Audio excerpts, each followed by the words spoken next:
beautiful people, Lulu here, jumping in to do you guys a daily collective. So let's just see what wants to come through for today. The sun is shining here, which is super nice.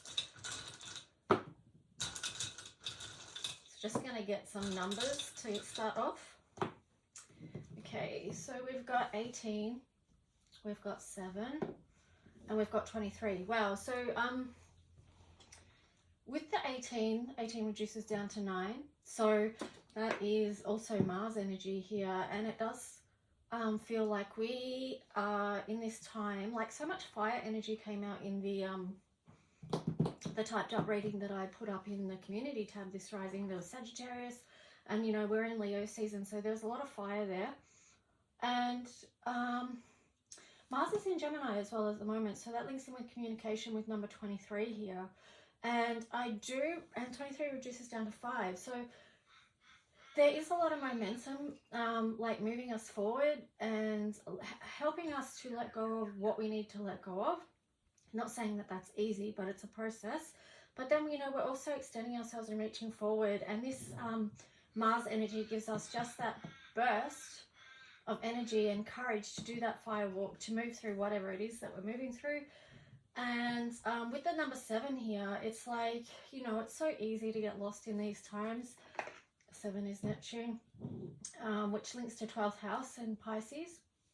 But with 18, it's spiritual and material conflict as well. So I feel like we're trying to get the balance of that. We're trying to bring things into balance and harmony. And this has been something that we're working with all the time. But it does feel like that's sort of been amplified lately. But with the 7 here, it's like, well, yeah, with the balance, like, how do we ground what it is that we love, that we want to move more towards? How do we ground that in our day-to-day physical reality? So it's basically, you know, the spiritual and the physical, and working with both those things, and then having that as kind of like a superpower, you know.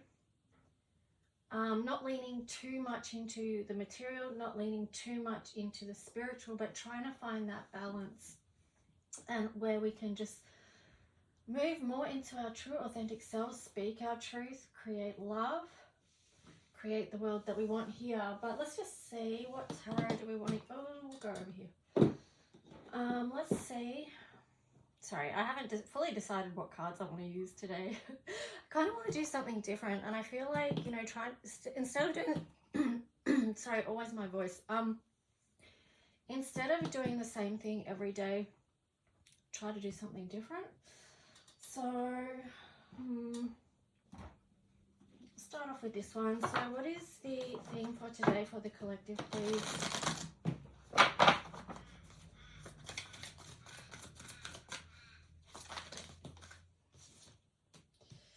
Encouragement, yeah, we're really encouraged on our path, sacred pool.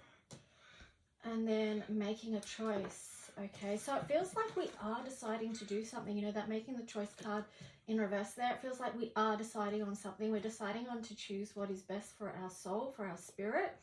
You know, sacred pool here. So we have been spending that time in divine connection, listening in, feeling in. And, you know, if we have been doing that, then we can definitely feel the encouragement from the divine. Gentle gardener. Now, this number 2 there, this was just, I was getting the message that it's not only from divine. There will be people on your path that have been encouraging you as well and showing you love, like showing up for you. And they're the ones that have a gentle spirit that help bring magic into your life. They nurture, and then they help you also cultivate whatever it is that you're trying to cultivate. So these are your people, you know. The number 2, it's like a partnership. It's someone that you're connected with, your soul tribe, your soul family. So really leaning into that energy as well to help you on your path.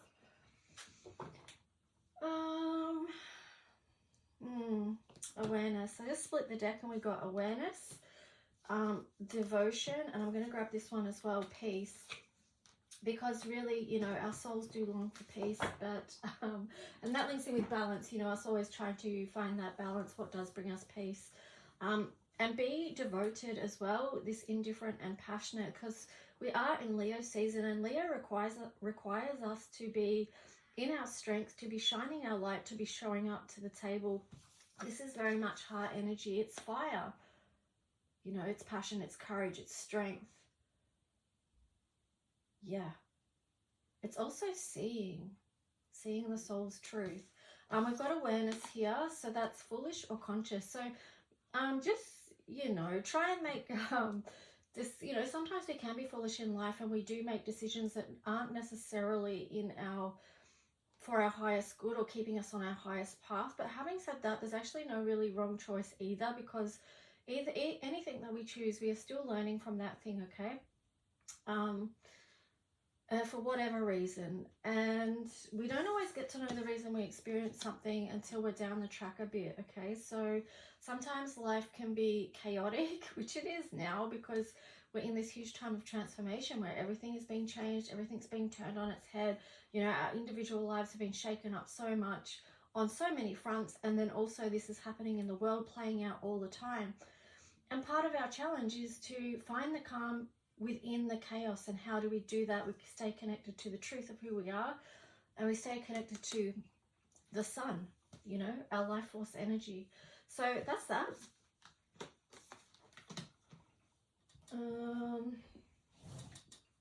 Please remember to like and subscribe if you do. That just helps me in multiple ways. So if you could do that, that would be great. And if you want to book a reading, always I will leave the description below.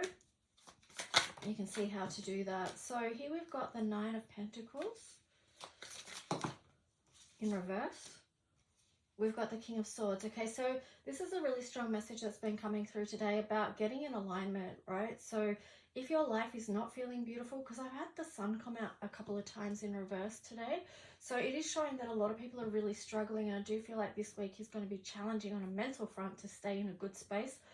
But this is where this King of Swords is in. We need to sort of be overseeing what's not feeling beautiful, like what's not feeling peace, what's not creating the energy of calm in our life. How can we bring our conscious awareness into this and be devoted and passionate to working on ourselves and keeping ourselves healthy? And part of that is through our thought processes, what we're thinking, what we're speaking, what our intentions are. So, you know, making sure that you're engaging every day with things that uplift and inspire, but not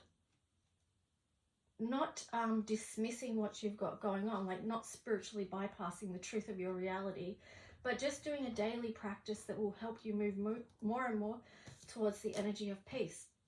And here you've got the Knight of Swords. So yeah, there is this enthusiasm, this higher perspective, that is this energy that is coming in and asking you to work with this energy today to help you get out of this 9 of Pentacles in reverse energy. Yeah, see 6 of Swords there on the bottom. So it's like, you know, it's helping you to shift away from that. So anything else?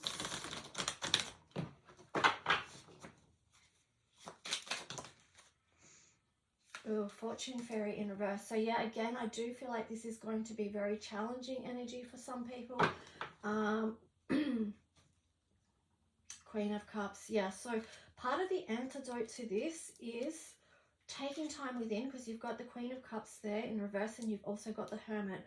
So it could be, and the Knight of Cups as well. So this is a lot of energy of looking after your emotional well-being as well. And so that goes hand in hand with your mental you know, your mental thoughts as well. So, you know, Queen of Cups in reverse, it's like pouring into you, like seeing where it is that your emotional needs need tending to. And if you allow this hermit time, like where you do go in and see what it is that needs tending to, and then you can offer to yourself the antidote or part of that remedy. And basically what that is love into the situation of whatever it is that's distressing you or keeping you out of this happiness energy. Oh, yeah, I know it's heavy, guys. It is, and that's why the 6th house was, you know, constantly coming up over the past couple of weeks in readings, because our day-to-day overall well-being practices are very important right now. Jupiter return benefits, and then Virgo I analyze on the bottom, which was in reverse. So don't overthink easier said than done. Try not to overthink things is what I'm trying to say, and do more, do things that bring you out of that overthinking energy. So it could be just like something like coloring in, drawing, creating something with your hands, like doing something tactile where your focus is really on creating something, okay? That could be helpful. And then you've got Leo, I will. So again, it's like the sun energy showing up. And this, I mean, it's Leo season, right? We are being encouraged to create, to play. That really came out in the readings I've already done so far today. So, you know, this is a lot to do with the inner child as well. You know, our divine right to happiness here. You know, we can have peace and calm. We don't always have to be stressed and worried and, you know, yeah, all that jazz. You know what I'm saying. Here you've got Cancer. So that is a very nurturing energy. We've got Sagittarius. So bringing action into the areas of self-care, but also to moving forward with something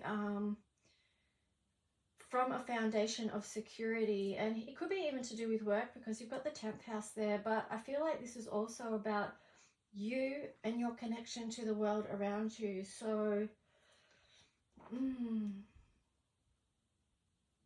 I'm just getting something about your own personal frequency, the song that you're singing and how that vibrates out into the world. And what do we want? Like, what is this circle of compassion that we want? Like, because we're moving out of the times where there's a hierarchy and top-down rule, even though we're going to see more of that pushing back this year, you know, especially when Pluto moves back into Capricorn. But ultimately, we do want to live in a world where it's a circle of compassion, you know, and where there's not a overarching power that dominates and, you know, tramples on others. So we have to start with our own sunshine, our own inner sunshine. That's the place we can begin, and that's the place of our personal power. Anyway, guys, I hope this reading served you in some way. Like I said, please like, subscribe, leave a comment if you wish, and I'll be back in with some other readings soon. Okay, bye.